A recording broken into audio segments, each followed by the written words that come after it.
Kembali, hari ini kita nggak akan basa-basi, kita langsung aja terjun ke sebuah dokumen yang luar biasa penting ya dan kuat dari abad ke-16, perlunya mereformasi gereja. Nah, ini ditulis oleh John Calvin di tahun 1543. Dan ini perlu dicatat bukan sekedar esai teologi biasa yang ditulis di Menara Gading gitu ya. Ini lebih kayak pidato atau permohonan mendesak. Calvin sendiri nyebutnya himbauan rendah hati.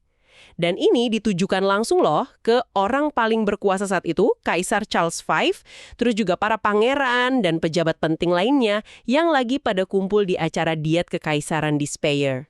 Jadi situasinya tuh genting banget ya, campur aduk urusan politik sama agama. Nah, misi kita kali ini, Anda sekalian, adalah untuk benar-benar coba memahami isi kepala Calvin. Kenapa sih menurut dia gereja harus banget direformasi? Dan, sekarang juga, kita akan gali langsung argumennya dari sumber ini. Kita lihat gimana dia membahun kasusnya yang begitu mendesak. Teks ini memang semacam permohonan, tapi sekaligus pembelaan yang berapi-api untuk gerakan reformasi. Ditulis atas nama semua yang menginginkan Kristus berkuasa. Betul sekali. Kita bicara soal era awal reformasi ya, masa yang penuh gejolak. Tokoh kayak Martin Luther, yang juga disebut Calvin di sini, kan udah lebih dulu nyulut api perubahan. Kekaisaran Romawi Suci waktu itu lagi tegang-tegangnya karena perbedaan pandangan agama. Dan penting untuk diingat nih, tujuan Calvin nulis ini bukan mau bikin sensasi atau usul hal baru yang radikal gitu. Oh, bukan ya? Justru sebaliknya, dia mau meyakinkan kaisar kalau apa yang dilakukan para reformator itu sebenarnya upaya pemulihan. Jadi, mengembalikan gereja ke kondisi awalnya yang murni. Pemulihan ya, bukan hal baru? Tepat. Kenapa perlu? Kata Calvin, karena kondisi gereja saat itu udah parah banget, hampir putus asa katanya. Dan reformasi ini dipaksakan oleh kebutuhan yang paling mendesak. Oke. Mari kita coba bongkar argumennya kalau gitu. Calvin sendiri kan menyusun pembelaannya ini jadi 3 bagian besar ya. Iya, betul. Pertama, dia beberkan apa saja penyakit atau masalah gawat yang bikin reformasi itu wajib hukumnya. Terus kedua, dia tunjukkan kalau obat atau solusi yang dipakai para reformator itu pas dan manjur.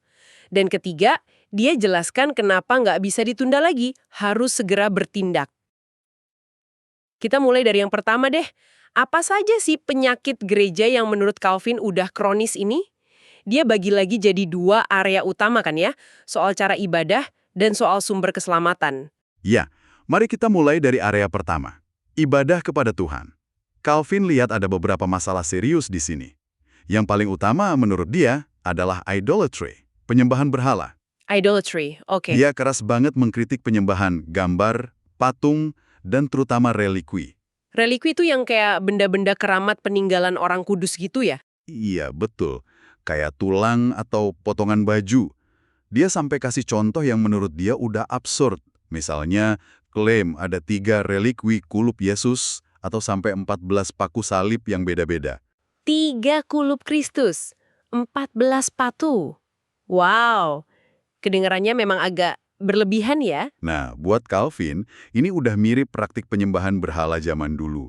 Meskipun ya secara teologis ada bedanya antara dulia, penghormatan biasa ke orang kudus, sama latria, penyembahan yang khusus buat Tuhan. Tapi Calvin nggak terlalu peduli beda istilah itu. Intinya, Tuhan melarang kita menyembah pakai cara rekaan manusia yang nggak ada dasar di Alkitab. Dia kutip ayat juga, taat itu lebih baik daripada korban sembelihan. Jadi poinnya, kemuliaan Tuhan itu jadi kayak dicuri dan dibagi-bagi ke orang kudus. Oke. Itu soal relikwi dan patung. Selain itu apa lagi di bagian ibadah? Nah, yang kedua terkait upacara atau seremoni. Menurut Calvin, jumlahnya kebanyakan. Terus ritualnya sering kekanak-kanakan, dia sebut puerile extravagances. Dan malah jadi kayak Yudaisme baru. Maksudnya Yudaisme baru gimana tuh? Maksudnya terlalu fokus pada aturan-aturan lahiriah, kayak hukum Taurat di Perjanjian Lama gitu. Dan sebagian ritual ini, kata Calvin, malah diadopsi dari ritual pagan kuno. Jadi lebih cocok buat pertunjukan teater ketimbang ibadah yang tulus. Seringkali juga orang melakukan ritual tanpa paham maknanya. Misalnya doa pakai bahasa Latin yang nggak dimengerti umat awam. Kan jadi kayak mantra magis aja jadinya. Iya. Jadi fokusnya ke penampilan luar bukan ke hati ya? Tepat, Ini yang disebut kemunafikan. Terus yang ketiga soal doa. Calvin lihat doa jadi rusak karena orang terbiasa minta tolong pada orang kudus atau malaikat sebagai perantara. Bukan langsung ke Tuhan. Bukan langsung ke Yesus Kristus sebagai satu-satunya pengantara yang sah antara manusia dan Tuhan, menurut dia. Akibatnya, orang jadi ragu-ragu, nggak punya keyakinan kuat yang didasarkan pada janji Tuhan lewat Kristus. Nyanyian pujian juga sering salah alamat, malah muji orang kudus seolah-olah mereka itu rekan kerja Tuhan yang setara. Terakhir nih, di area ibadah, soal kerendahan hati dan pertobatan yang sejati. Calvin merasa ajaran penting ini udah hilang atau terkubur. Fokusnya geser. Geser kemana? Bukan lagi soal perubahan hati yang mendalam, penyangkalan diri, tapi malah ke latihan fisik luar, kayak puasa berlebihan atau begadang semalaman untuk berdoa. Padahal, Rasul Paulus sendiri bilang latihan badani itu gunanya terbatas kan, dibandingkan perubahan batin. Oke, itu tadi soal ibadah ya. Cukup banyak poinnya. Sekarang kita pindah ke area kedua yang menurut Calvin bermasalah besar. Dan ini kayaknya bagian paling panasnya nih, sumber keselamatan. Gimana Calvin melihat ajaran keselamatan diselewengkan waktu itu? Ya, ini bisa dibilang jantung argumen teologisnya Calvin di sini. Pertama, soal dosa asal dan kehendak bebas. Calvin nuduh para teolog skolastik, ini para pemikir teologi abad pertengahan yang logis dan analitis itu, udah meremehkan dampak dosa asal warisan Adam. Meremehkan gimana maksudnya? Ajaran mereka tentang kehendak bebas, kata Calvin, bikin orang terlalu pede sama kemampuan dan kebaikan dirinya sendiri. Akibatnya, nggak ada lagi tempat untuk anugerah Roh Kudus yang mutlak diperlukan. Calvin tegaskan, manusia itu udah rusak total karena dosa. Kita benar-benar bergantung penuh sama inisiatif dan kasih karunia Tuhan untuk bisa selamat. Nah, terus titik perdebatan paling sengit, Calvin sendiri mengakui ini, adalah soal pembenaran, justification. Pembenaran. Gimana kita bisa dianggap benar di hadapan Tuhan, gitu ya? Betul, Calvin menolak keras gagasan kalau kita bisa dibenarkan lewat perbuatan baik kita. Dia tegaskan doktrin sola fide hanya oleh iman dan sola gratia hanya oleh kasih karunia. Kebenaran Kristuslah yang diperhitungkan atau ditransfer ke kita orang percaya, bukan karena kita hebat. Dia kritik pedas ide mengumpulkan pahala atau berusaha mendapatkan restu Tuhan dan hidup kekal. Itu sombong namanya, kata dia. Sama saja menyembah diri sendiri. Jadi nggak bisa nabung pahala buat masuk surga gitu ya menurut Calvin? Kira-kira begitu. Dan terkait itu, dia juga menolak konsep satisfactions. Ini istilah untuk cara-cara menebus dosa yang diajarkan waktu itu. Oh, kayak gimana tuh satisfactions? Ya, kayak misalnya menyesal yang luar biasa, terus melakukan perbuatan baik yang lebih dari tuntutan hukum, karya supererogasi, atau menjalani hukuman penebusan dosa, penitensi, atau mengandalkan tabungan jasa Kristus plus para orang kudus. Buat Calvin, semua itu nggak ada artinya. Hanya pengorbanan Kristus di salib yang bisa memuaskan keadilan Tuhan dan menebus dosa kita. Titik, nggak ada yang lain. Nah, karena pembenaran itu murni anugerah lewat iman, ini berhubungan erat sama isu berikutnya, kepastian iman. Calvin nggak setuju sama ajaran yang bilang orang percaya itu harus selalu ragu-ragu soal status keselamatannya di hadapan Tuhan. Oh, jadi harusnya yakin gitu. Malah sebaliknya, iman Kristen yang sejati, kata dia, justru melahirkan keyakinan dan keberanian buat datang pada Tuhan. Kayak anak yang panggil Abba, Bapa, gitu. Keraguan itu malah merusak iman dan meremehkan janji Tuhan. Ini balik lagi ke soal dasar harapan kita. Apakah pada usaha kita yang pasti kurang sempurna, atau pada karya Kristus yang udah sempurna? Oke, paham. Itu tadi diagnosis lengkap Calvin soal penyakit gereja ya, cukup detail. Sekarang kita masuk ke bagian kedua argumennya nih. Gimana dia bilang kalau tindakan para reformator itu adalah obat yang tepat, dia nggak lihat ini sebagai hal baru kan tadi, tapi justru pemulihan bentuk kuno sesuai Alkitab. Tepat sekali. Perspektifnya adalah pemulihan, bukan revolusi. Pertama, pemulihan ibadah sejati. Para reformator menekankan ibadah yang sifatnya rohani iman, dari hati, doa yang tulus, pujian yang sungguh-sungguh, penyangkalan diri, bukan sekedar ritual lahiriah yang kosong. Jadi kembali ke esensi gitu ya? Iya, mereka ajak orang menyembah Tuhan saja, memuji kebesaran dan kebaikannya, dan berdoa hanya lewat Kristus sebagai pengantara, dengan penuh keyakinan. Mereka protes keras penyembahan berhala lewat gambar dan relikui itu. Ibadah dibikin lebih sederhana, buang tambahan-tambahan rekaan manusia yang nggak ada di Alkitab. Dan penting nih, doa pakai bahasa yang dimengerti umat. Iya, biar paham maknanya. Betul. Kedua, pemulihan ajaran keselamatan sejati. Fokus utamanya adalah khotbah tentang pembenaran hanya oleh iman, sola fide, melalui anugerah Kristus saja, sola gratia. Mereka tekankan kalau manusia itu nggak bisa menyelamatkan dirinya sendiri. Kita bergantung total pada pekerjaan Tuhan. Ide soal jasa perbuatan baik, satisfactions, dan keraguan akan keselamatan, itu semua ditolak. Sebaliknya, mereka promosikan kepastian iman yang dasarnya adalah karya Kristus yang sudah tuntas. Ketiga, pemulihan sakramen.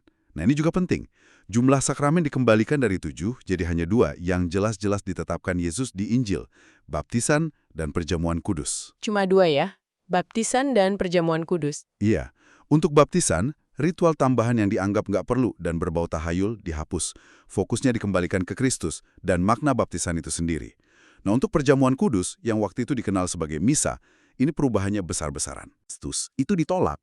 Terus, komuni atau penerimaan roti dan anggur diberikan lagi ke seluruh jemaat, bukan cuma imam saja. Cawan anggur juga diberikan lagi ke jemaat awam.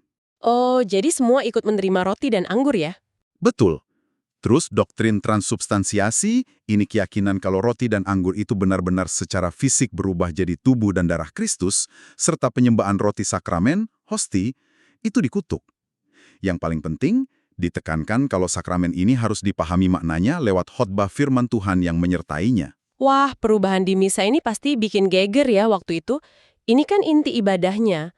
Selain ibadah, keselamatan, dan sakramen, apalagi yang dipulihkan menurut Calvin? Yang keempat, ini soal pemulihan tata kelola gereja. Jabatan pendeta atau pastor dikembalikan ke fungsi utamanya, mengajar firman Tuhan, bukan cuma mimpin ritual. Calvin kritik keras uskup-uskup yang lebih sibuk ngurusin kekuasaan duniawi daripada jemaat. Itu sekularisasi namanya. Jadi kayak pejabat negara gitu ya, bukan pemimpin rohani. Bisa dibilang begitu.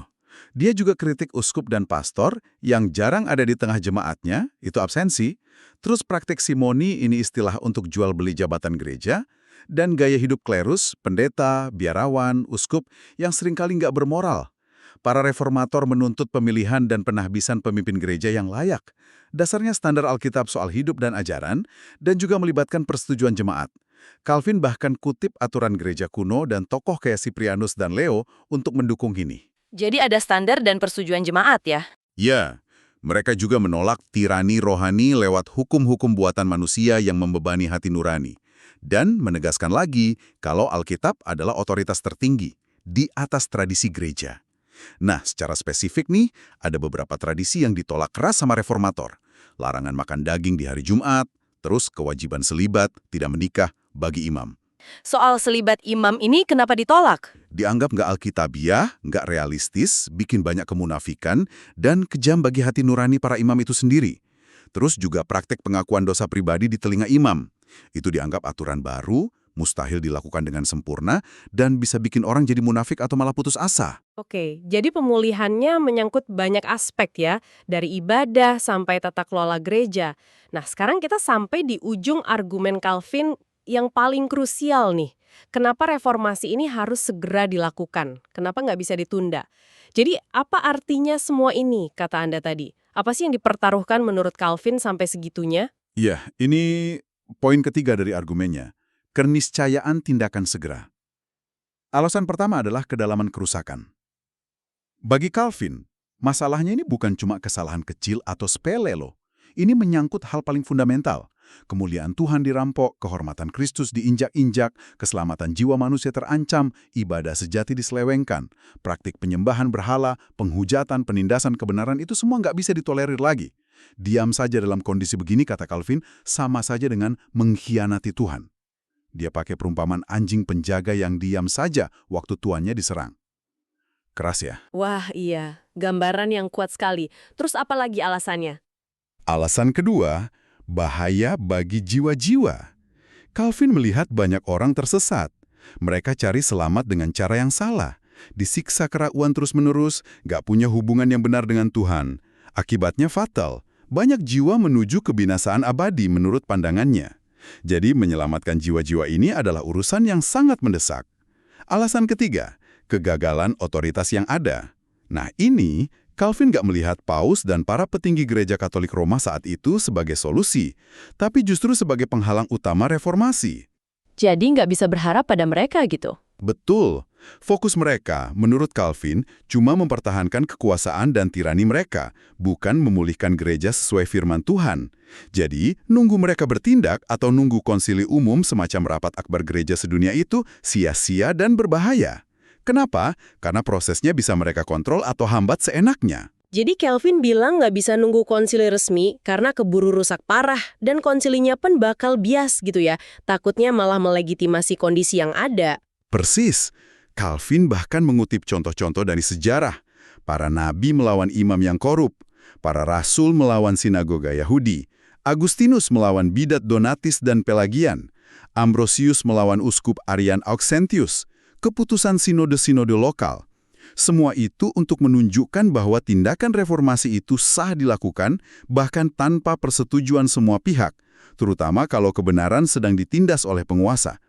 Konsili yang dipimpin oleh orang-orang yang sama yang menentang reformasi, menurutnya, pasti nggak bakal efektif. Calvin juga nggak tinggal diam loh dituduh macam-macam. Dia siapkan jawaban atas argumen balik dari para penentangnya. Oh ya, apa saja tuh tuduhannya dan jawaban Calvin? Oke, pertama dituduh sebagai penyebab perselisihan. Dia balikan tuduhan itu. Yang bikin ribut itu bukan pembawa kebenaran, tapi mereka yang menolak kebenaran.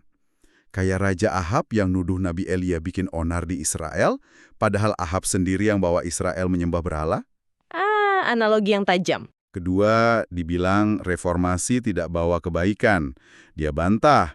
Dia tunjuk bukti adanya perbaikan doktrin dan praktik ibadah. Hidup orang jadi lebih baik, kesalehan meningkat.